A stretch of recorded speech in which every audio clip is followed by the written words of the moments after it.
ಅನುಭವಿಸಿದನು. ಅವನು ಹೊತ್ತ ಹೊರೆಯು ನಮ್ಮ ಸಂಕಟವೇ ಹೌದು. ನಾವಾದರೂ ಅವನು ದೇವರಿಂದ ಬಾಧಿತನು, ಪೆಟ್ಟು ತಿಂದವನು, ಕುಗ್ಗಿಸಲ್ಪಟ್ಟವನು ಎಂದು ಭಾವಿಸಿಕೊಂಡೆವು. ನಮ್ಮ ಆರಂಭವು ತಂದೆ, ಮಗ, ಪರಿಶುದ್ಧಾತ್ಮನ ತ್ರೇಕ ದೇವರ ನಾಮದಲ್ಲಿ ಉಂಟಾಗಲಿ. ಆಮೆನ್. ಈ ಉದಯ ಕಾಲದ ಆರಾಧನೆಯನ್ನು ಪ್ರಾರಂಭಿಸುವ ಹಾಗೆ ಆಡುವಂಥ ಸಂಗೀತದಲ್ಲಿ 20ನೇ ಸಂಗೀತವನ್ನು ಹಾಡಿಕೊಳ್ಳೋಣ. ಆಡುವಂಥ ಸಂಗೀತದಲ್ಲಿ 20, 1, 3 ಮತ್ತು 6ನೇ ಚರಣವನ್ನು ಮಾತ್ರ ಹಾಡಿಕೊಳ್ಳೋಣ.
ಪ್ರಾರ್ಥನೆ ಮಾಡೋಣ.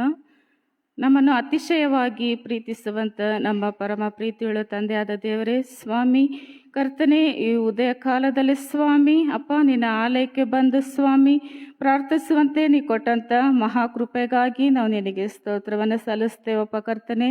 ಹೌದು ಸ್ವಾಮಿ, ಕಳೆದ ರಾತ್ರಿಯೆಲ್ಲ ಸ್ವಾಮಿ ಒಳ್ಳೆ ನಿದ್ರೆಯನ್ನು ಕೊಟ್ಟು ಕರ್ತನೆ ಎಲ್ಲ ಕೇಡು ಗಂಡಾಂತರದಿಂದ ನಮ್ಮನ್ನು ತಪ್ಪಿಸಿ ಅಪ್ಪ ಸ್ವಾಮಿ ನೂತನ ದಿನವನ್ನು ನಮಗೋಸ್ಕರ ಕೊಟ್ಟಿದ್ದಕ್ಕಾಗಿ ನಿನಗೆ ಕೋಟ್ಯಾನುಕೋಟಿ ಸ್ತೋತ್ರಪ್ಪ ಸ್ವಾಮಿ. ಹೌದು ಕರ್ತನೆ, ಇಲ್ಲಿ ಸೇರಿ ಬಂದಿರುವಂಥ ಎಲ್ಲ ಮಕ್ಕಳನ್ನು ನಿನ್ನ ಕರಗಳಿಗೆ ಒಪ್ಪಿಸಿಕೊಡುತ್ತೇವೆ ಸ್ವಾಮಿ. ಅಪ್ಪ ಕರ್ತನೆ, ಅವು ಏನೇನು ಬೇಡಿಕೆಗಳೊಂದಿಗೆ ಬಂದಿದ್ದಾರೋ ಸ್ವಾಮಿ, ಅವರ ಆಸೆ ಆಕಾಂಕ್ಷೆಗಳನ್ನು ನೀನು ಪೂರೈಸಪ್ಪ ಕರ್ತನೆ. ಹೌದು ಸ್ವಾಮಿ, ತಂದೆಯಾದ ದೇವರೇ, ಈ ಶ್ರಮೆ ಮರಣ ಪುನರುತ್ಥಾನ ಧ್ಯಾನಗಳಲ್ಲಿ ಸ್ವಾಮಿ ಅಪ್ಪ ಕರ್ತನೆ ನಿನ್ನ ವಾಕ್ಯವನ್ನು ಕೇಳುವಂಥ ಭಾಗ್ಯವನ್ನು ನಮಗೆ ಕೊಟ್ಟಿದ್ದೀಯಪ್ಪ ಸ್ವಾಮಿ. ಅದಕ್ಕಾಗಿ ನಿನಗೆ ಕೋಟ್ಯಾನುಕೋಟಿ ಸ್ತೋತ್ರ ತಂದೆಯಾದ ದೇವರೇ. ಅಪ್ಪ, ಎಷ್ಟೋ ಜನರು ಈ ದಿನವನ್ನು ಕಾಣದೆ ಹೋಗಿದ್ದಾರಪ್ಪ ಸ್ವಾಮಿ. ನಮಗಾದರೂ ಕರ್ತನೆ ಒಂದು ದಿನವನ್ನು ಕೊಟ್ಟಿದ್ದಕ್ಕಾಗಿ ನಿನಗೆ ಸ್ತೋತ್ರ. ತಂದೆಯಾದ ದೇವರೇ, ಹಾಡುಗಳ ಮುಖಾಂತರ ಮಹಿಮೆ ಹೊಂದಿದ್ಯಪ್ಪ, ಅದಕ್ಕಾಗಿ ನಿನಗೆ ಸ್ತೋತ್ರ ಸ್ವಾಮಿ. ಅಪ್ಪ ಕರ್ತನೆ, ನಮ್ಮ ಸಭಾ ಪಾಲಕರನ್ನು, ಸಭೆ ಹಿರಿಯರನ್ನು, ಅವರ ಕುಟುಂಬಗಳನ್ನು ಸ್ವಾಮಿ, ನಮ್ಮ ಸಭೆ ಎಲ್ಲ ಕುಟುಂಬಗಳನ್ನು ನಿನ್ನ ಕರಗಳಿಗೆ ಒಪ್ಪಿಸಿಕೊಡುತ್ತೇನೆ ಸ್ವಾಮಿ. ಅಪ್ಪ ಕರ್ತನೆ, ಬೇಕಾದಂಥ ಒಳ್ಳೆ ಆರೋಗ್ಯವನ್ನು, ಸಮಾಧಾನ, ಶಾಂತಿಯನ್ನು ನೀನು ಅನುಗ್ರಹಿಸಿ ಕೊಡು ಸ್ವಾಮಿ. ಅಪ್ಪ ಕರ್ತನೆ, ಹೌದು ರಾಜ, ಅದೇ ರೀತಿಯಲ್ಲಿ ವಾಕ್ಯ ಸಂದೇಶವನ್ನು ಕೊಡುವಂಥ ನಿನ್ನ ಸೇವಕರನ್ನು ನಿನ್ನ ಕರಗಳಿಗೆ ಒಪ್ಪಿಸಿಕೊಡುತ್ತೇನಪ್ಪ ಸ್ವಾಮಿ.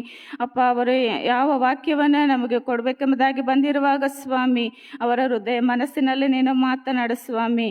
ಅಪ್ಪ ಕರ್ತನೆ, ಅವರು ಕೊಡುವಂಥ ವಾಕ್ಯವನ್ನು ಸ್ವಾಮಿ ನಾವು ನಮ್ಮ ಜೀವಿತದಲ್ಲಿ ಅಳವಡಿಸಿಕೊಂಡು ಅದರಂತೆ ಸ್ವಾಮಿ ನಡೆಯುವಂತೆ ನೀನು ಕೃಪೆಯನ್ನು ಅನುಗ್ರಹಿಸಿ ಕೊಡು ಸ್ವಾಮಿ.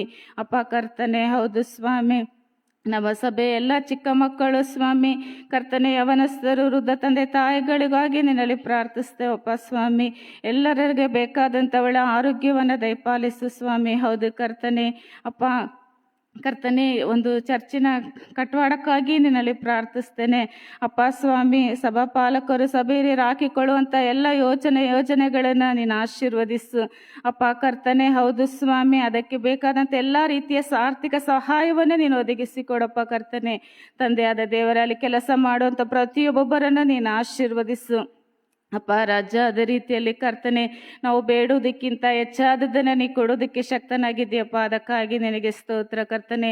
ಅಪ್ಪ ಸ್ವಾಮಿ, ಇಲ್ಲಿವರೆಗೂ ಕರ್ತನೆ ನಮಗೆ ವಾಕ್ಯ ಸಂದೇಶಗಳನ್ನು ಕೊಡುವುದಕ್ಕಾಗಿ ಬಂದಂಥ ಎಲ್ಲ ಸೇವಕರುಗಳನ್ನು ನೀನು ಆಶೀರ್ವದಿಸು ಅಪ್ಪ ಕರ್ತನೆ. ಅದೇ ಥರ ಇನ್ನು ಮುಂಬರುವಂಥ ದಿನಗಳಲ್ಲಿ ಬರುವಂಥ ಸೇವಕರುಗಳನ್ನು ಕೂಡ ನೀನು ಆಶೀರ್ವದಿಸು ಕರ್ತನೆ.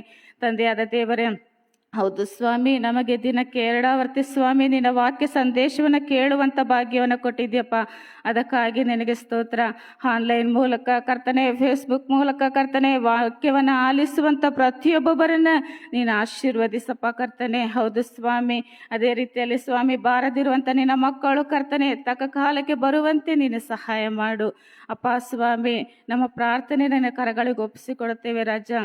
ಆದಿ ಅಂತ್ಯ ಮಧ್ಯ ನೀನಾಗಿದ್ದುಕೊಂಡು ಈ ಪ್ರಾರ್ಥನೆಯನ್ನು ನಿನ್ನ ಕರಗಳಿಗೆ ಒಪ್ಪಿಸಿಕೊಡುತ್ತೇವೆ ಸ್ವಾಮಿ. ನೀ ಮಹಿಮೆ ಒಂದೆಂಬುದಾಗಿ ನಿನ್ನಲ್ಲಿ ಪ್ರಾರ್ಥಿಸ್ತೇವೆ ಕರ್ತನೆ. ಈ ಪ್ರಾರ್ಥನೆಯನ್ನು ನಮ್ಮ ಮುದ್ದು ರಕ್ಷಕನು ಒಡೆಯನು ಆಗಿರುವಂಥ ಯೇಸು ಕ್ರಿಸ್ತನ ಅತಿ ಮಧುರವಾದ ನಾಮದಲ್ಲಿ ದೀನತೆಯಿಂದ ಬೇಡಿ ಹೊಂದಿದ್ದೇನೆ ನಮ್ಮ ತಂದೆಯೇ, ಆಮೇನ್. ಕರ್ತನನ್ನು ಮಹಿಮೆ ಪಡಿಸುವ ಹಾಗೆ ಹಾಡುವಂಥ ಪರದೆ ಮೇಲೆ ಮೂಡಿ ಬರುವಂಥ ಹಾಡನ್ನು ಹಾಡಿಕೊಳ್ಳೋಣ. ಕರ್ತನೆ ನಿನಗೆ ಸಮಾನ ಯಾರು ಎಂಬುದಾಗಿ.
ನಿನ್ನ ಹಾಗೆ ದೇವರು ಭೂಮಿಯಲ್ಲಿಲ್ಲ.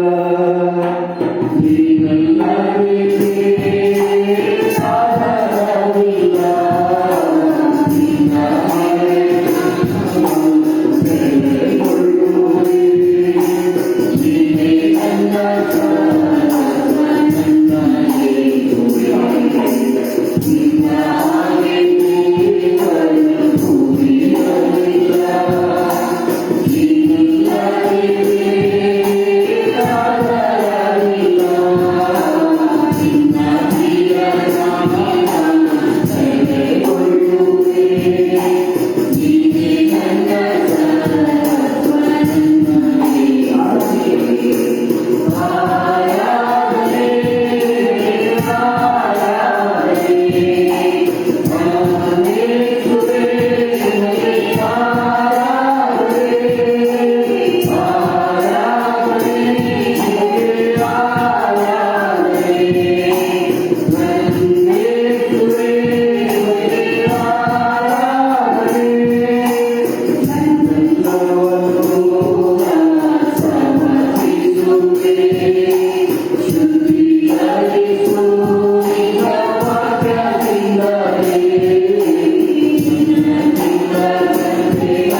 ವಾಕ್ಯ ಸಂದೇಶವನ್ನು ಕೇಳಿಸ್ಕೊಳ್ಳೋಣ. ಸಾಮಾನ್ಯವಾಗಿ ನಮ್ಮ ಆರಾಧನೆಗಳಲ್ಲಿ ಡಾಕ್ಸಾಲಜಿ ಅಂತ ಇರುತ್ತೆ, ಅಥವಾ ದೇವರನ್ನು ಸ್ತುತಿಸುವ ಸಾಲುಗಳು. ನಿಮ್ಮ ಅಭ್ಯಾಸ ಹೇಗೋ ನನಗೆ ಗೊತ್ತಿಲ್ಲ. ಕೆಲವು ಕಡೆ ಸುವಾರ್ತೆ ಓದಿದ ನಂತರ ಒಂದು 3 ಸಾಲಿನ ಒಂದು ಹಾಡನ್ನು ಹಾಡ್ತಾರೆ. ಘನ ಮಾನ ಸ್ತುತಿ ತ್ರಾಣ ಹಾಡ್ತಾರೆ. ಕೆಲವರು ಅಂತ್ಯದಲ್ಲಿ ಹಾಡ್ತಾರೆ, ಇತ್ಯಾದಿಗಳು. ಸತ್ಯವೇದದಲ್ಲಿ ಒಂದು ಡಾಕ್ಸಾಲಜಿ ಇದೆ. ಸತ್ಯವೇದದಲ್ಲಿ ಒಂದು ಸ್ತುತಿ ಪದ ಇದೆ. ಅದನ್ನು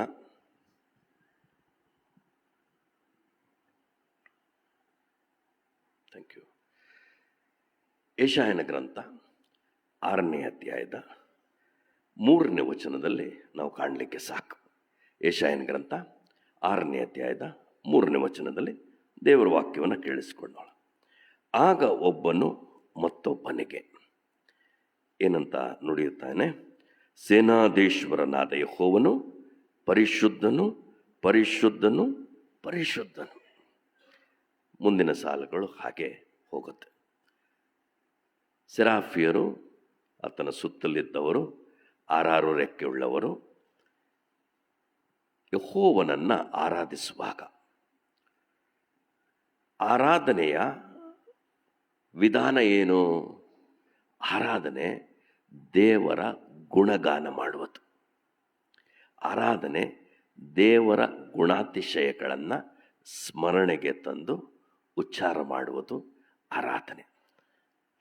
ಸೆರಾಫಿಯರು ನಮಗೊಂದು ಕಲಿಸ್ತಾ ಇದ್ದಾರೆ, ಪರಿಶುದ್ಧನು, ಪರಿಶುದ್ಧನು, ಪರಿಶುದ್ಧ. ಇದು ಯೆಹೋವನ ಕ್ಯಾರೆಕ್ಟರ್. ಅದೇ ಪ್ರಕಟಣೆ ಗ್ರಂಥ 4ನೇ ಅಧ್ಯಾಯದಲ್ಲಿ ನಾವು ಮತ್ತೆ ಬಂದರೆ ಇದೇ ಆರಾಧನೆ ಮತ್ತೆ ಅಲ್ಲಿ ಮರುಕಳಿಸುತ್ತೆ. ಅಪೊಸ್ತಲನಾದ ಯೋಹಾನನು ಮೊದಲು 3 ಅಧ್ಯಾಯದ ಆ ಎಲ್ಲ 7 ಸಭೆ ಮತ್ತು ಯೇಸು ಸ್ವಾಮಿಯ ಮಹಿಮೆಯ ಕುರಿತು ದರ್ಶನದಲ್ಲಿ ತಿಳ್ಕೊಂಡು ದಾಖಲಿಸ್ತಾನೆ. 4ನೇ ಅಧ್ಯಾಯಕ್ಕೆ ಬರುವಾಗ ತೆರೆದ ಪರಲೋಕದ ಬಾಗಿಲು ತೆರೆದಿದೆ. ತೆರೆದಿದ್ದಾಗ ಹಿಂದೆ ತುತ್ತೂರಿಯೋ ಎಂಬಂತೆ ಮಾತಾಡಿದ ಶಬ್ದ ಅಪೊಸ್ತಲನಾದ ಯೋಹಾನನನ್ನು ಮೇಲಕ್ಕೆ ಬಾ, ಮುಂದೆ ನಡೆಯಬೇಕಾದವುಗಳನ್ನು ನಿನಗೆ ತಿಳಿಸುತ್ತೇನೆ ಅಂತ ಆಹ್ವಾನ ಮಾಡ್ತಾರೆ. ಆಹ್ವಾನ ಮಾಡಿ ಅಲ್ಲೊಂದು ಸಿಂಹಾಸನವಿದೆ. 22 ಅಧ್ಯಾಯದಲ್ಲಿ ಸಿಂಹಾಸನ ಆಗಾಗ ಬರುತ್ತೆ. ಆದರೆ ಎಲ್ಲಿಯೂ ಕೂಡ ಸಿಂಹಾಸನ ಖಾಲಿಯಾಗಿರೋದಿಲ್ಲ ಪರಲೋಕದಲ್ಲಿ. ಈ ಸಿಂಹಾಸನಾಸೀನನು ನಿರಂತರವಾಗಿ ಅಲ್ಲಿ ಕೂತಿರ್ತಾನೆ. ಅವನ ಅಧಿಕಾರ, ಸರ್ವಾಧಿಕಾರ ನಡೆಯುತ್ತಲೇ ಇರುತ್ತೆ. ಅದು ಒಂದು ಚಿತ್ರಣ. ಈ ಸಿಂಹಾಸನ, ಅದರ ಸುತ್ತಲೂ 4 ಜೀವಿಗಳಿದ್ದಾರೆ. 4 ಜೀವಿಗಳು ಕೂಡ ಸಿಂಬಾಲಿಕ್, ಸಾಂಕೇತಿಕವಾದಂಥ ಕೆಲವು ವಿಷಯಗಳಿದೆ ಅಲ್ಲಿ.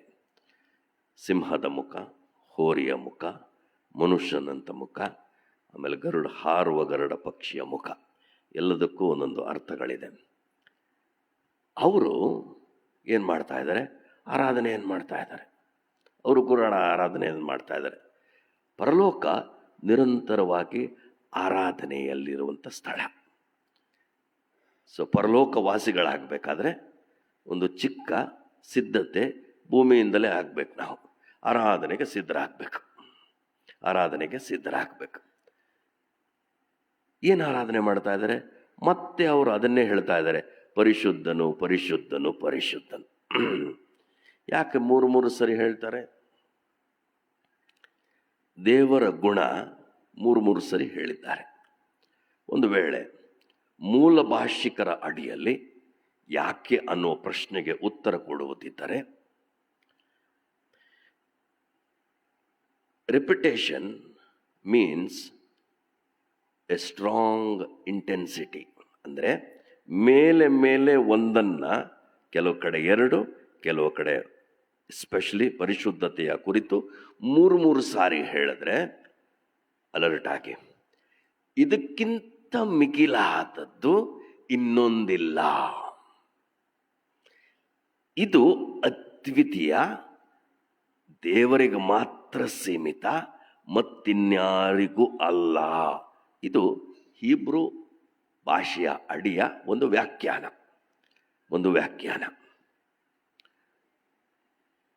666 ಮತ್ತೆ 3 ಸಾರಿ. ಅವನಂತ ದುಷ್ಟನಿಲ್ಲ, ಪರಿಶುದ್ಧ, ಇವನಷ್ಟು ಪರಿಶುದ್ಧನು ಇನ್ನೊಬ್ಬನಿಲ್ಲ. ಸರಳವಾದ ಸಂದಾಯ ಅದು. ಸೊ ಪರಲೋಕ ಭೂಮಿ ಎರಡೂ ಕೂಡ, ಪರಲೋಕ ಮತ್ತು ಭೂಮಿಯಿಂದ ಪರಲೋಕವನ್ನು ನೋಡಿದಾಗಲೂ ಸಾಮಾನ್ಯವಾಗಿರುವಂಥ ಆರಾಧನೆ, ದೇವರ ಗುಣಗಾನದಲ್ಲಿ ದೇವರ ಪರಿಶುದ್ಧತೆಯ ಸ್ಮರಣೆ. ಸೊ ಇದಕ್ಕಾಗಿಯೇ ದೇವರು ನಮ್ಮಲ್ಲಿ ಬಯಸುವುದೇನೆಂದರೆ, ನಾನು ಪರಿಶುದ್ಧನಾಗಿರುವ ಹಾಗೆ ನೀವು ಪರಿಶುದ್ಧರಾಗಬೇಕು. ಸರಿ, ಯೆಶಾಯನು ಈ ದರ್ಶನ ನೋಡಿದಾಗ ನಮಗೆ ಗೊತ್ತಾಗುತ್ತೆ, ಉಜ್ಜಿಯನು ಕಾಲವಾಗಿದ್ದಾನೆ, ಸಿಂಹಾಸನ ಖಾಲಿಯಾಗಿದೆ. ಪರಲೋಕದ ಸಿಂಹಾಸನ ಖಾಲಿ ಆಗಲಿಲ್ಲ. ಭೂಮಿ ಮೇಲೆ ಸಿಂಹಾಸನಗಳು ಖಾಲಿ ಆಗಬಹುದು, ಪರಲೋಕದಲ್ಲಿ ಸಿಂಹಾಸನಕ್ಕೆ ಅಂಥ ಕೊರತೆ ಇಲ್ಲ. ಮತ್ತೆ ಒಂದು ಸಂದಾಯ, ನಾನು ನಿರಂತರ ಆಳುವವನು, ನಾನು ಸಾರ್ವಭೌಮನು, ನಾನು ಸರ್ವಾಧಿಕಾರಿ. ಇದು ಸಂದೇಶದ ಸಂದಾಯ. ಸರಿ, ಈ ದರ್ಶನ ನೋಡಿದಾಗ ಯೆಶಾಯನಿಗೆ ಏನಾಗುತ್ತೆ ಅಂದರೆ, 5ನೇ ವಚನ, 6ನೇ ಅಧ್ಯಾಯದ 5ನೇ ವಚನ, ಯೆಶಾಯನ ಪ್ರವಾದನ ಗ್ರಂಥ ಏನಾಗುತ್ತೆ? ಆಗ ನಾನು, ಅಯ್ಯೋ ನನ್ನ ಗತಿ ಏನು ಹೇಳಲಿ, ನಾಶವಾದೆನಲ್ಲ. ದೇವರ ಪರಿಶುದ್ಧತೆಯ ಸಮ್ಮುಖದಲ್ಲಿ ನಮ್ಮ ಪಾಪಗಳು ಬಹಿರಂಗವಾಗುವುದು ಸಹಜ. ಪಾಪ ಬಹಿರಂಗವಾದಾಗ ಅದರ ಅಂತ್ಯ ಸ್ಥಿತಿಯ ನೆನೆದು ನಾಶವಾದೆನಲ್ಲ, ಅದು ಕೂಡ ಸತ್ಯ. ತಿದ್ದುಪಾಠಕ್ಕೆ ಒಳಗಾದರೆ ಉಳಿಯುತ್ತೇವೆ, ತಿದ್ದುಪಾಠವಿಲ್ಲದೆ ಮುಂದುವರೆದ್ರೆ ನಾಶವಾದೆವಲ್ಲ. ದೇವರ ಪರಿಶುದ್ಧತೆ ಅಡಿಯಲ್ಲಿ ನಮ್ಮ ಪಾಪಗಳು ಪ್ರಕಟವಾಗುತ್ತೆ. ಯೆಶಾಯನಿಗಾದದ್ದೇ ಅದು. ಅಯ್ಯೋ, ಏನು ಹೇಳಲಿ ನನ್ನ ಗತಿ, ನಾನು ನಾಶವಾದೆನಲ್ಲ. ಅದಕ್ಕೆ ಅವನು ಪಾಪ ಅರಿಕೆ ಮಾಡ್ತಾ ಇದ್ದಾನೆ. ಅವನ ಪಾಪ ನೋಡಿ, ಸಾಮಾನ್ಯವಾಗಿ ಅರಿಕೆ ಮಾಡೋದು ಬೇರೆ. ದೇವರೇ, ನಾನು ಪಾಪಿ, ನನ್ನ ಪಾಪವನ್ನು ಕ್ಷಮಿಸು ಅನ್ನೋದು ಬೇರೆ. ಆದರೆ ನಿರ್ದಿಷ್ಟವಾಗಿ ಪಾಪವನ್ನು ಅರಿಕೆ ಮಾಡೋದು ವಿಶೇಷ. ಅವನೇನು ಹೇಳ್ತಾ ಇದ್ದಾನೆ?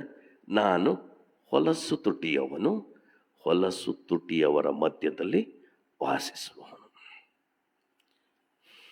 ಭಕ್ತಿಯ ಸ್ವರೂಪವೇನು? ಭಕ್ತಿಗೆ ನಾಲಿಗೆ ಪ್ರಮುಖವಾದ ಅಂಗ. ಭಕ್ತಿಗೆ ನಾಲಿಗೆ ಇದೆಯಲ್ಲ, ಅದು ಪ್ರಮುಖವಾದ ಅಂಗ. ದಾವೀದನು ತನ್ನ ಕೀರ್ತನೆಯಲ್ಲಿ ಬರೀತಾನೆ 12ನೇ ಅಧ್ಯಾಯದಲ್ಲಿ, ಭಕ್ತರು ಮುಗಿದು ಹೋಗಿದ್ದಾರೆ ಅಂತಾನೆ.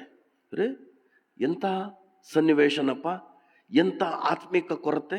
ಭಕ್ತರು ಮುಗಿದು ಹೋಗಿದ್ದಾರಲ್ಲ, ವ್ಯಥೆ ಪಡುವ ಸಾಲು, ಒಂದು ರೀತಿಯಲ್ಲಿ ಮರುಗುವಂಥ ಸನ್ನಿವೇಶ ದಾವೀದನದು. ಅದಕ್ಕೆ ಕಾರಣ ಕೊಡ್ತಾನೆ ಅವನು. ಪರಿಸ್ಥಿತಿ ಏನಾಗಿದೆ ಅಂತ 12ನೇ ಅಧ್ಯಾಯ ನನ್ನೊಂದಿಗೆ ದೇವರ ವಾಕ್ಯವನ್ನು ನೋಡ್ರಿ. ಮುಗಿದು ಹೋಗಿದ್ದಾರೆ, ಜನರ ಮಧ್ಯದಲ್ಲಿ ನಂಬಿಕೆ ಉಳ್ಳವರು ಇಲ್ಲವ, ಕಾಣಿಸುವುದಿಲ್ಲ. ನೋಡ್ರಿ, ಭಕ್ತರು ಭಕ್ತಿಹೀನತೆಯ ಕುರಿತು 2ನೇ ವಚನ ಏನು ಹೇಳುತ್ತೆ ಅಂದರೆ, ಪ್ರತಿಯೊಬ್ಬರು ನೆರೆಯವರೊಡನೆ ಏನಾಡ್ತಾರಂತೆ? ಹುಸಿಯನ್ನಾಡುತ್ತಾರೆ. ಭಕ್ತಿಗೂ ನಾಲಿಗೆಗೂ ಸಂಬಂಧ ನೋಡಿ.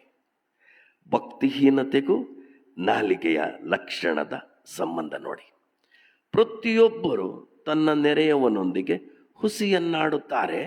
ಆನಂತರ ಹೇಳುತ್ತಾರೆ, ಅವರ ವಂಚನೆಯ ತುಟಿಗಳಿಂದ ಹೊರಗೊಂದು ಒಳಗೊಂದು ಕಪಟ ಸಹಜ. ಭಕ್ತಿಹೀನತೆಯಲ್ಲಿ ಹುಸಿ ಆಡ್ತಾರೆ ಅಂದರೆ ಸುಳ್ಳಾಡ್ತಾರೆ. ಕಪಟ ಸಹಜವಾದದ್ದು.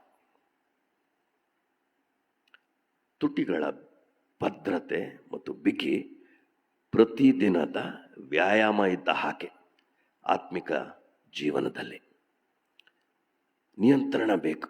ನಮ್ಮ ನಾಲಿಗೆಗಳನ್ನು ಪವಿತ್ರಾತ್ಮನಿಗೆ ಒಪ್ಪಿಸಿಕೊಡಬೇಕು, ನಿಯಂತ್ರಣಕ್ಕೆ ಒಳಗಾಗಬೇಕು. ಇಲ್ಲ ಅಂದರೆ ನಮ್ಮ ಭಕ್ತಿ ಏರುತ್ತೋ ಕುಂದುತ್ತೋ ಪರಿಶೀಲಿಸಿಕೊಳ್ಳಬೇಕು. ದೇವರ ವಾಕ್ಯ ಮಾಪನ. ಕಪಟ ಇನ್ನೊಂದು ಲಕ್ಷಣ, ತುಟಿಯ ಒಂದು ಭ್ರಷ್ಟತೆಯಲ್ಲಿರುವಂಥ ಇನ್ನೊಂದು ಲಕ್ಷಣ. 31ನೇ ಅಧ್ಯಾಯ, ಅದೇ 31ನೇ ಅಧ್ಯಾಯ ಕೀರ್ತನೆಗಳ ಗ್ರಂಥ 18ನೇ ವಚನ. ದೇವರ ವಾಕ್ಯ ಹೀಗೆ ಹೇಳುತ್ತೆ, ಮತ್ತೆ ತುಟಿಗಳ ಕುರಿತು, ಯಾರು ನೀತಿವಂತರನ್ನು ತಾತ್ಸಾರ ಮಾಡಿ ಗರ್ವದಿಂದಲೂ ಕೊಬ್ಬಿನಿಂದಲೂ ಅವರಿಗೆ ವಿರೋಧವಾಗಿ ಏನು ಹೇಳ್ತಾರೆ? ಯಾರು ವಿರೋಧವಾಗಿ?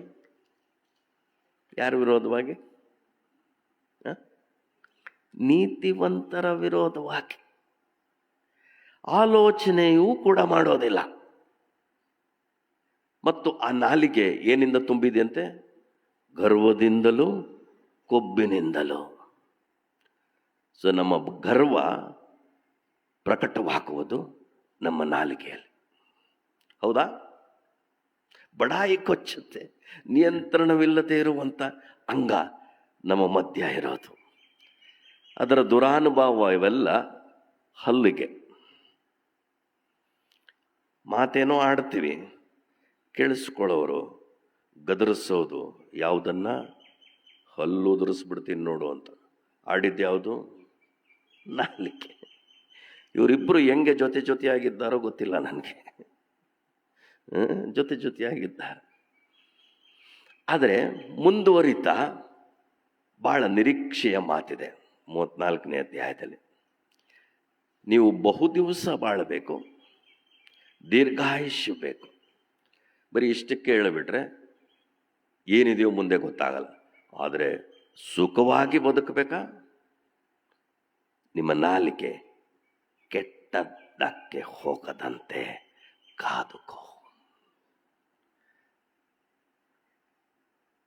ಸತ್ಯವೇದದಲ್ಲಿ ದೀರ್ಘಾಯುಷ್ಯನ ಕುರಿತು ಸೀಕ್ರೆಟ್ಸ್ ಇದೆ. ಧ್ಯಾನಕ್ಕೆ ಯೋಗ್ಯವಾದಂಥ ಸಂಗತಿಗಳು. ನಿಮ್ಮ ತಂದೆ ತಾಯಿಗಳನ್ನು ಸನ್ಮಾನಿಸಿ ದೀರ್ಘಾಯುಷ್ಯ. ಹಾಗೆ ನಾಲಿಗೆ ನಮ್ಮ ಆಯುಷ್ಯನ ಇತಿಮಿತಿಗಳನ್ನು ನಿರ್ಣಯಿಸುವಂಥ ಅಂಗ. ನೋಡಿ ಎಷ್ಟೊಂದು ಪವರ್ಫುಲ್ ಆಗಿದೆ ನಾಲಿಗೆ. ನಮ್ಮ ಇತಿಮಿತಿಗಳನ್ನು ನಿರ್ಣಯಿಸುವ ಅಂಗ ನಾಲಿಗೆ. ಕೆಟ್ಟದ್ದಕ್ಕೆ ಹೋಗದಂತೆ ಕಾದುಕೋ. ಎಷ್ಟು ವಾಚ್ಮ್ಯಾನ್ ಇಡ್ಬೋದು? ವಾಚ್ಮ್ಯಾನ್ ಎಷ್ಟು ಇಡ್ಬೋದು? ಅಮೂಲ್ಯವಾದವುಗಳಿಗೆ ಮಾತ್ರ ಇಂಥ ರಕ್ಷಕರು ಬೇಕು. ನಮ್ಮ ಜೀವ ಆಯುಷ್ಯನ ಇತಿಮಿತಿಗಾಗಿ ಕಾದುಕೊಳ್ಳೋದಕ್ಕೆ ವಾಚ್ಮ್ಯಾನ್ ಬೇಕು. ನಾಲ್ಗೆಗೆ ಬಿಗಿಯಾಗಿ ಹಿಡ್ಕೊ.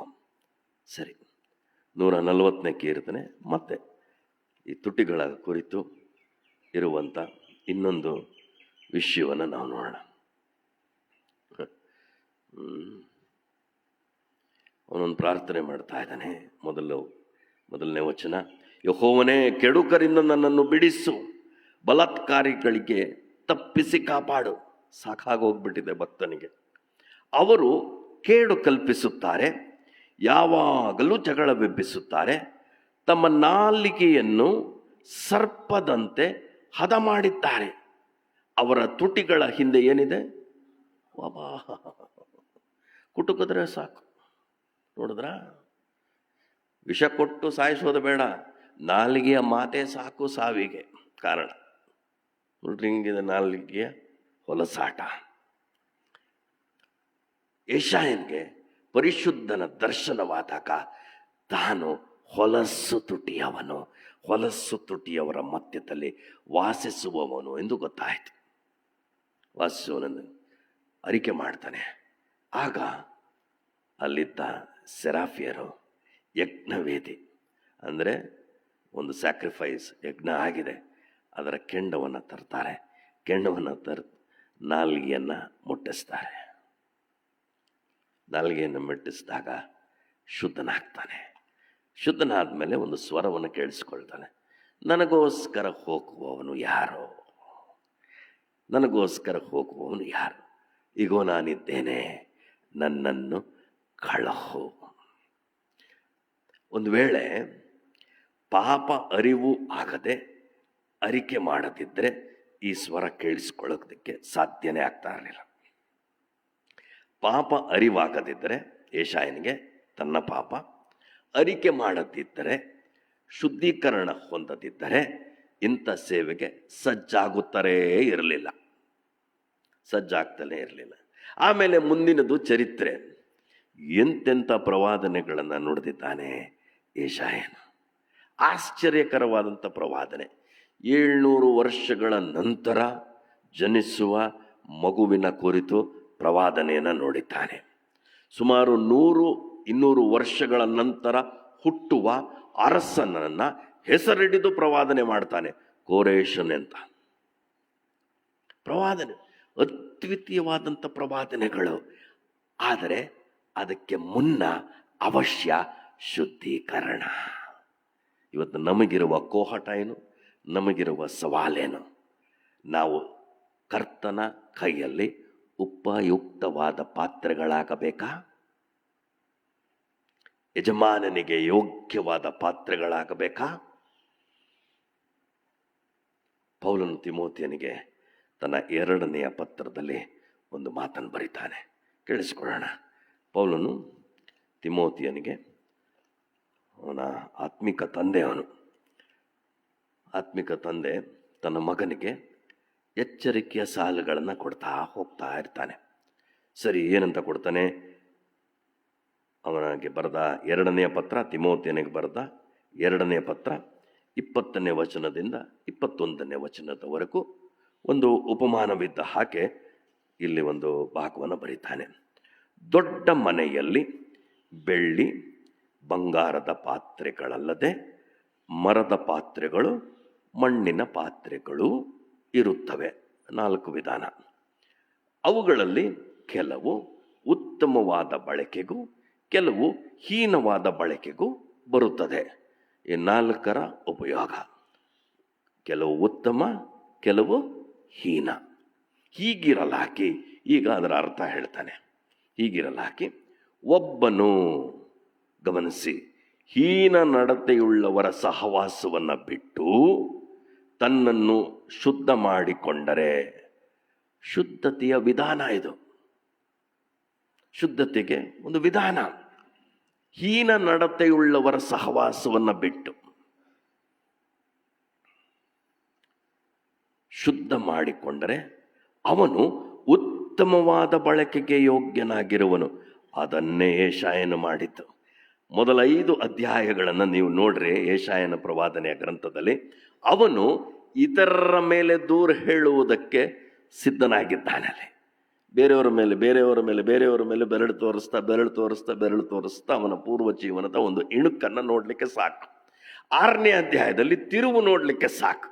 6ನೇ ಅಧ್ಯಾಯದಿಂದ 66 ಅಧ್ಯಾಯಗಳವರೆಗೂ ಅದ್ವಿತೀಯವಾದಂಥ ಪ್ರವಾದನೆಗಳನ್ನು ನೋಡಲಿಕ್ಕೆ ಸಾಕು.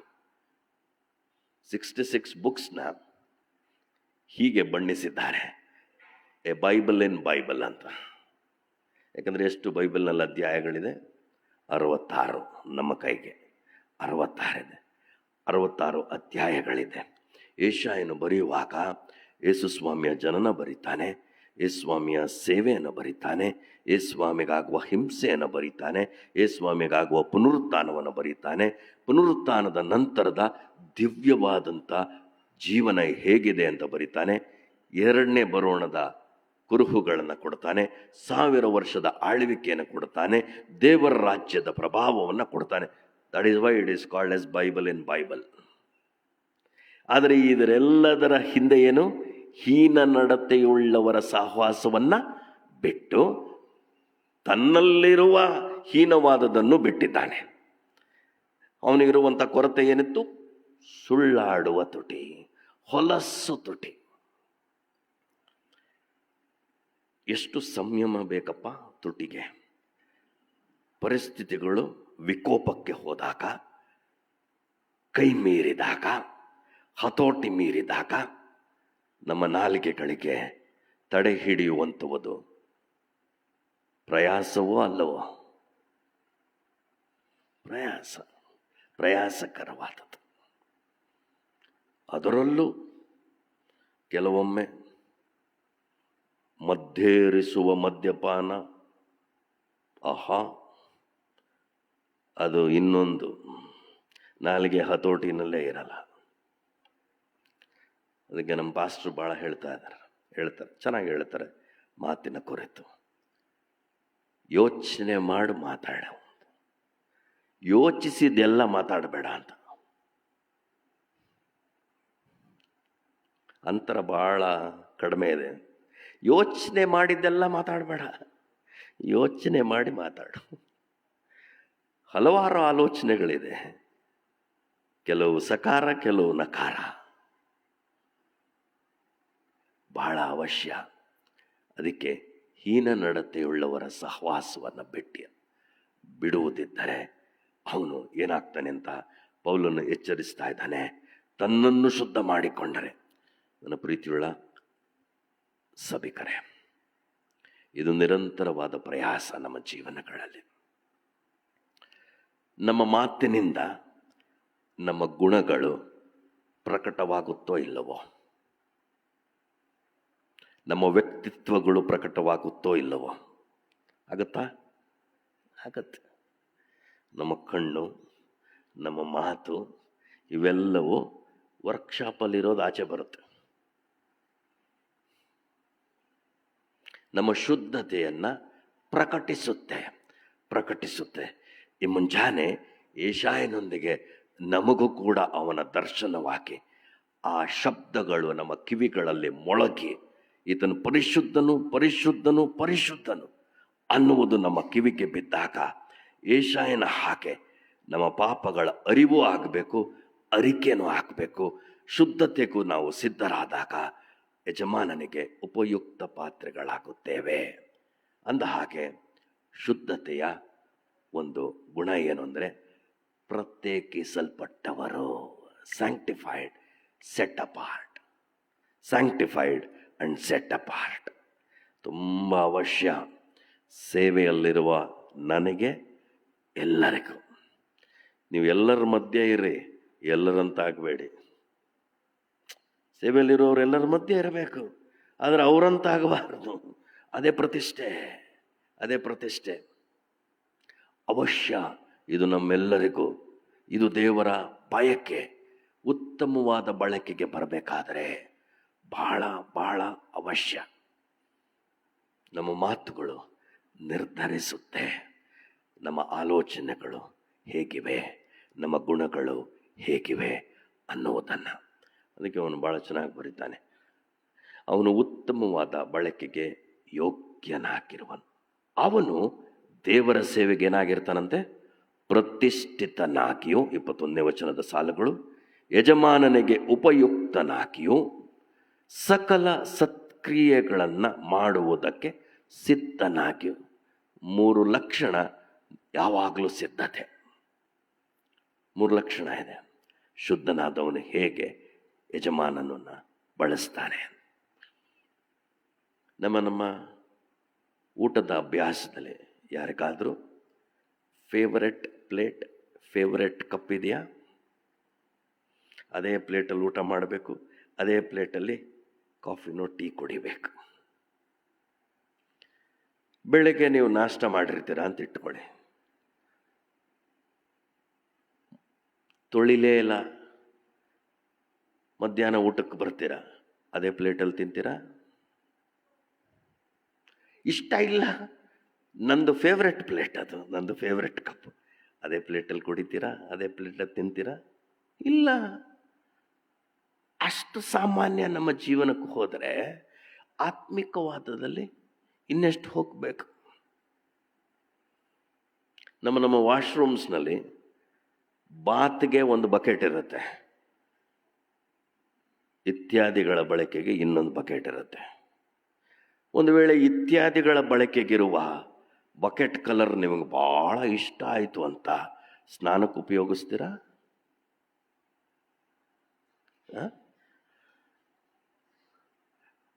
ಅಲ್ಲೆಲ್ಲ ನಮಗೆ ಸಾಮಾನ್ಯ ಬುದ್ಧಿ ಇದೆ. ಆತ್ಮಿಕ ಜೀವನದಲ್ಲಿ ರಕ್ಷಿಸಲ್ಪಟ್ಟ ಪ್ರತಿಯೊಬ್ಬನು ಸೇವಕನು. ಯಾವಾಗಲೂ ಮನಸ್ಸಿನಲ್ಲಿ ಇದನ್ನು ದೃಢ ಮಾಡಿಕೊಳ್ಬೇಕು. ವರ್ಗಗಳು ಬೇರೆ, ವರ್ಗಗಳು ಬೇರೆ, ವರ್ಗಗಳು ಬೇರೆ. ಕೆಲವರು ತೆರೆಯ ಮೇಲಿರ್ತಾರೆ, ಕೆಲವರು ತೆರೆಯ ಹಿಂದಿರುತ್ತಾರೆ. ಆದರೆ ಯಜಮಾನನಿಗೆ ಅವಶ್ಯವೇನು? ಶುದ್ಧನಾಗಿರುವವನು ಬೇಕು, ಶುದ್ಧನಾಗಿರುವವನು ಬೇಕು. ಈ ಮುಂಜಾನೆಯಲ್ಲಿ ನಮ್ಮನ್ನು ಪರೀಕ್ಷೆ ಮಾಡಿಕೊಳ್ಳೋಣ. ಹೀಗೆ ಭಾಳಷ್ಟು ಸಂತರ ಜೀವನ ಇದೆ. ಪೌಲನು ಕೂಡ ಸೇವೆಗೆ ಬಳಕೆ ಹಾಕುವ ಮುನ್ನ ಅವನ ಜೀವನ ಹೇಗಿತ್ತು? ಹಿಂಸಕನು, ಸಭೆಯ ಹಿಂಸಕನು. ವಿಚಾರ ಮಾಡದೆ ಕ್ರಿಸ್ತನ ಮಾರ್ಗವನ್ನು ಅನುಸರಿಸುವವರನ್ನು, ಪುರುಷರಾಗಲಿ ಸ್ತ್ರೀಯರಾಗಲಿ, ಅವರನ್ನು ಬಂಧಿಸಿ ಶಿಕ್ಷೆಗೆ ಒಳಪಡಿಸುವಷ್ಟು ಕಠಿಣನಾದವನು. ಆದರೆ ಆ ದರ್ಶನವಾದಾಗ ಅವನ ಜೀವನದಲ್ಲಿ ಎಂಥ ಬದಲಾವಣೆ, ಎಂಥ ಬದಲಾವಣೆ. 3 ಸುವಾರ್ತೆಯ ಪ್ರಯಾಣ. ಯಾರನ್ನ ಹಿಂಸಿಸುತ್ತಿದ್ದನೋ ಅವನಿಗಾಗಿ ಹಿಂಸೆಯನ್ನು ತಾಳುವುದಕ್ಕೆ ಮುಂದಾದನು. ಯಜಮಾನನ ಕೈಗೆ ಉಪಯುಕ್ತ ಪಾತ್ರೆಯಾದನು. 13 ಪುಸ್ತಕಗಳನ್ನು ಬರಿತಾನೆ. ಸಾಕಷ್ಟು ದರ್ಶನಗಳನ್ನು ಕಂಡಿದ್ದಾನೆ. ಸಾಕಷ್ಟು ಹಿಂಸೆಯನ್ನು ಅನುಭವಿಸಿದ್ದಾನೆ. ಅನುಭವಿಸಲು ಇನ್ನೂ ಸಿದ್ಧನೆನ್ನುವ ಹಾದಿಯಲ್ಲಿ ತನ್ನ ಸಿದ್ಧತೆಯನ್ನು ಪ್ರಕಟಿಸ್ತಾನೆ.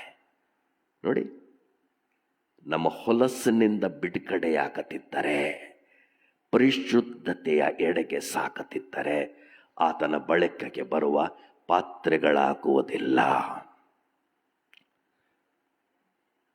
ಎಲ್ಲ ಸಂತರ ಕುರಿತು ಈ ವಿಚಾರಗಳು ನಿಜ. ಅಧ್ಯಯನ ಮಾಡಬೇಕು, ಅವುಗಳಿಂದ ಗ್ರಹಿಸಿಕೊಳ್ಳಬೇಕು.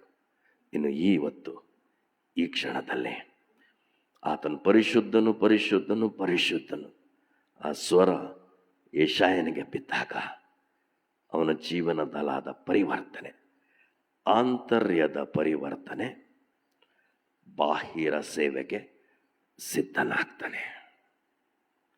ಇದು ಬಹಳ ಅವಶ್ಯ. ನಮ್ಮ ಜೀವನಗಳಲ್ಲಿ ಆಲೋಚಿಸೋಣ, ಪರೀಕ್ಷಿಸೋಣ, ಪರಿಶೀಲಿಸಿಕೊಳ್ಳೋಣ. ನಾನು ಯಜಮಾನನಿಗೆ ಉಪಯುಕ್ತವಾದ ಪಾತ್ರೆ ಆಗಬೇಕೋ, ಬಳಕೆಗೆ ಬರುವ ಪಾತ್ರೆ ಆಗಬೇಕೋ, ಸತ್ಕಾರ್ಯಗಳಿಗೆ ಸಿದ್ಧನಾಗಬೇಕೋ? ನನ್ನ ನಾಲಿಗೆ ಹೇಗಿದೆ? ನನ್ನ ಭಕ್ತಿ ನನ್ನ ನಾಲಿಗೆ ಪ್ರಕಟಿಸುತ್ತೆ. ಕಪಟ ಇದೆಯಾ? ಹುಸಿಯನ್ನ ಸಹಜವಾಗಿ ಆಡುತ್ತಿದ್ದೇವಾ? ಹಾವಿನ ವಿಷವಾದೋ ಕಠಿಣವಾದ ಮಾತುಗಳಿಂದ ಸಾಗುತ್ತಿದ್ದೇವ? ಪರೀಕ್ಷಿಸಿಕೊಳ್ಳೋಣ, ಪರಿಶೀಲಿಸಿಕೊಳ್ಳೋಣ. ಬೇಡವಾದವುಗಳನ್ನು ವಿಸರ್ಜಿಸಿ ಬಿಡೋಣ. ಹೀನ ನಡತೆಯುಳ್ಳವರ ಸಹವಾಸವನ್ನು ಬಿಡೋಣ. ಪ್ರತಿಷ್ಠಿಸಿಕೊಳ್ಳೋಣ. ನನ್ನಲ್ಲಿರುವ ಇಂಥ ಹೀನವಾದ ಸಂಗತಿಗಳಿಗೆ ವಿದಾಯ ಹೇಳೋಣ. ಯಜಮಾನನಿಗೆ ಬಳಕೆ ಹಾಕುವ ಶುದ್ಧ ಪಾತ್ರೆ ಆಗೋಣ. ಕರ್ತನ ಆಲೋಚನೆಗಳನ್ನು ನಮ್ಮೆಲ್ಲರಲ್ಲಿ ಹುಟ್ಟಿಸಲಿ. ಪವಿತ್ರಾತ್ಮನು ನಮ್ಮಲ್ಲಿದ್ದು ನಿರಂತರ ಪವಿತ್ರ ಮಾಡುತ್ತಾ ಯಜಮಾನನ ಸೇವೆಗೆ ಬಳಕೆ ಹಾಕುವ ಪಾತ್ರೆಯನ್ನಾಗಿ ರೂಪಿಸಲಿ. ಕ್ಷಣಕಾಲ ಮೌನವಾಗಿರೋಣ. ಪರಿಶುದ್ಧತೆಯ ಇನ್ನೊಂದು ವಿಧಾನವನ್ನ ನಮ್ಮ ಮಧ್ಯೆ ನೀನು ಪ್ರಕಟಿಸಿದ್ದೀಯ ಪ್ರಭು. ಹೀನ ನಡತೆಯುಳ್ಳವರ ಸಹವಾಸವನ್ನ ಬಿಟ್ಟು ಸತ್ಯವೇದದಲ್ಲಿ ಯೆಶಾಯನನ್ನು ಗಮನಿಸಿದ್ದೇವೆ, ಪೌಲನನ್ನು ಉದಾಹರಿಸಿದ್ದೇವೆ. ಅದೇ ಪೌಲನು ತನ್ನ ಆತ್ಮೀಕ ಮಗನಾದ ತಿಮೋತಿಯನಿಗೆ ತನ್ನ ಅನುಭವದ ಒಂದು ಪಾಠವನ್ನ ಸಾಮ್ಯದ ರೂಪದಲ್ಲಿ ಬರೆದು, ಮಗನೇ, ನೀನು ದೇವರ ಬಳಕೆಗೆ ಬರುವ ಪಾತ್ರೆಯಾಗಬೇಕೋ, ಹೀನ ನಡತೆಯುಳ್ಳವರ ಸಹವಾಸವನ್ನು ಬಿಡು. ಇವತ್ತು ದಾವೀದನ ಒಂದು ಮರುಕ, ಭಕ್ತರು ಮುಗಿದು ಹೋಗಿದ್ದಾರೆ. ಪ್ರತಿಯೊಬ್ಬನು ನೆರೆಯವನೊಂದಿಗೆ ಹುಸಿಯಾಡುತ್ತಾನೆ, ಒಳಗೊಂದು ಹೊರಗೊಂದು. ಸ್ವಾಮಿ, ನನ್ನ ಸ್ಥಿತಿ ಏನಪ್ಪ? ನನ್ನ ಸ್ಥಿತಿ ಏನು? ನನ್ನ ನಾಲಿಗೆಯು ನನ್ನನ್ನು ಹಾನಿಕರಕ್ಕೆ ನಡೆಸುತ್ತಿದೆಯೋ ಅಥವಾ ನನ್ನ ನಾಲಿಗೆಯು ಭಕ್ತಿಯೆಡೆಗೆ ಪ್ರಗತಿಯ ಪಥದಲ್ಲಿ ಸಾಗಿಸುತ್ತಿದೆಯೋ? ಪರೀಕ್ಷಿಸಿಕೊಳ್ಳುವ ಕೃಪೆಗೆ ನಮ್ಮನ್ನು ನಡೆಸು. ವಿಸರ್ಜಿಸಬೇಕಾದವುಗಳನ್ನು ವಿಸರ್ಜಿಸುವುದಕ್ಕೆ ಪವಿತ್ರಾತ್ಮನೇ ಸಹಾಯ. ಯೇಸುವೆ, ನಿನ್ನ ಕೃಪೆಯ ಸಹಾಯವನ್ನು ದಯಪಾಲಿಸು. ನಮ್ಮೆಲ್ಲರಿಗೂ ಒಂದೇ ಆಶಯಪ್ಪ, ಯಜಮಾನನಾದ ನಿನ್ನ ಹಸ್ತದಲ್ಲಿ ಬಳಕೆಗೆ ಬರುವಂಥ ಪಾತ್ರೆಗಳನ್ನಾಕಿ ನಮ್ಮನ್ನು ರೂಪಿಸು, ಪ್ರತಿಷ್ಠಿಸು. ಸತ್ಕಾರ್ಯಗಳಿಗೆ ಸಿದ್ಧರಾಗುವಂತೆ ನಮ್ಮನ್ನು ಏರ್ಪಡಿಸು. ಮಹಿಮೆ ನಿರಂತರವೂ ನಿನಗುಂಟಾಗಲಿ. ಯೇಸು ಕರ್ತನ ಹೆಸರಿನಲ್ಲಿ ಪ್ರಾರ್ಥನೆಯನ್ನು ಬೇಡಿದ್ದೇನೆ ತಂದೆಯೇ, ಆಮೆನ್.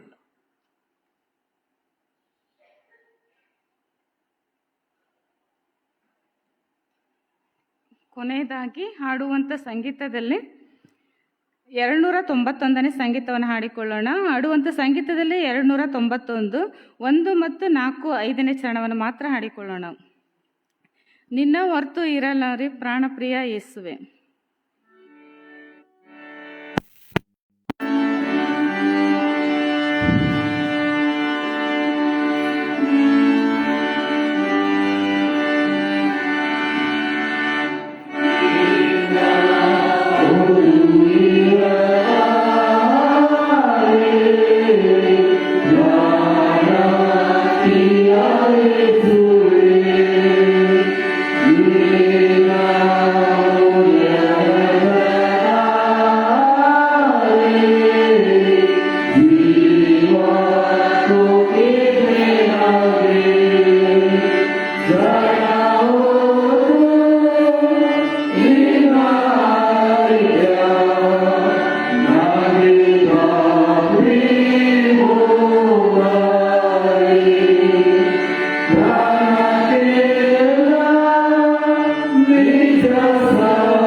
ವಿಶ್ವಾಸದಿಂದ ಕರ್ತನ ಆಶೀರ್ವಾದವನ್ನು ಹೊಂದಿಕೊಳ್ಳೋಣ.